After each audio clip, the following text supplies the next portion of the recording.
আসসালামু আলাইকুম। সবাইকে জানাচ্ছি পবিত্র ঈদ উল আজহার শুভেচ্ছা। ঈদ মোবারক। আমাদের ডরমিটরিতে অনুষ্ঠিত হচ্ছে পবিত্র ঈদ উল আজহার জামাত। তো সেখানে আমরা একত্রিত হতে পেরে খুবই আনন্দিত। একে অপরের সাথে কৌশল বিনিময় করতেছি।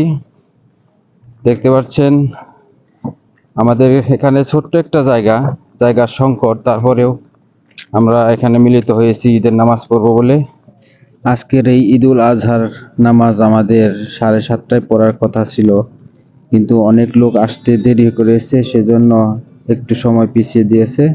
তো আমরা ওদের আগ্রহ নিয়ে অনেকক্ষণ ধরে বসে আছি। এখনো অনেক মুসল্লি আসতে বাকি।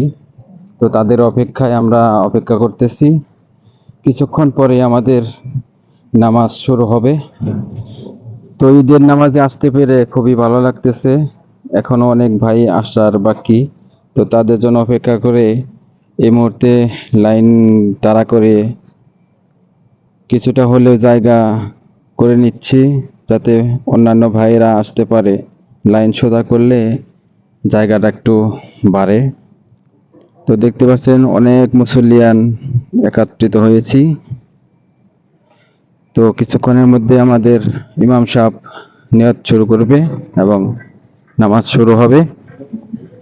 এই ঈদের দিনে এই একত্রিত হতে পারা, এটাই আমাদের কাছে সবচেয়ে বড় আনন্দের। যে প্রবাসীর পাশে পরিবার নেই, সেই প্রবাসীর আর ঈদ কতটা ভালো হতে পারে। তো যাই হোক, আলহামদুলিল্লাহ, আমরা ঈদের নামাজ শেষ করে যে যার মতো চলে যাচ্ছি যার যার বাসায়।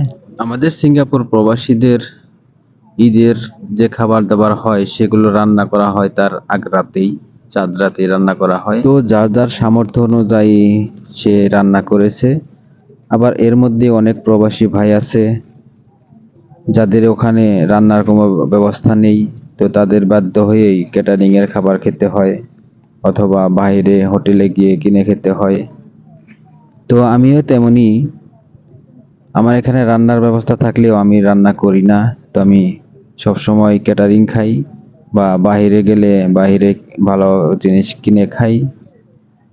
তো আজকেও আমি ঈদের নামাজ পড়ে বন্ধুদের সাথে কোলাকুলি করতেছি। সবাই সবার সাথে কোলাকুলি করতেছে। এখন বাসায় গিয়ে খাবো, তারপর কিছুটা রেস্ট নিয়ে হয়তোবা দুপুরের পরে বের হয়ে যাব অন্য কোনো উদ্দেশ্যে, বাইরে ঘুরতে যাওয়া। এটাই হচ্ছে সিঙ্গাপুর প্রবাসীদের একমাত্র সুখ। তো আজকের ভিডিও এ পর্যন্তই। সবাই ভালো থাকবেন, সুস্থ থাকবেন, আমাদের জন্য দোয়া করবেন, যেন আগামীতে আমরা পরিবারের সাথে পরিবারের পাশে থেকে ঈদের আনন্দটা উপভোগ করতে পারি। আল্লাহ হাফেজ।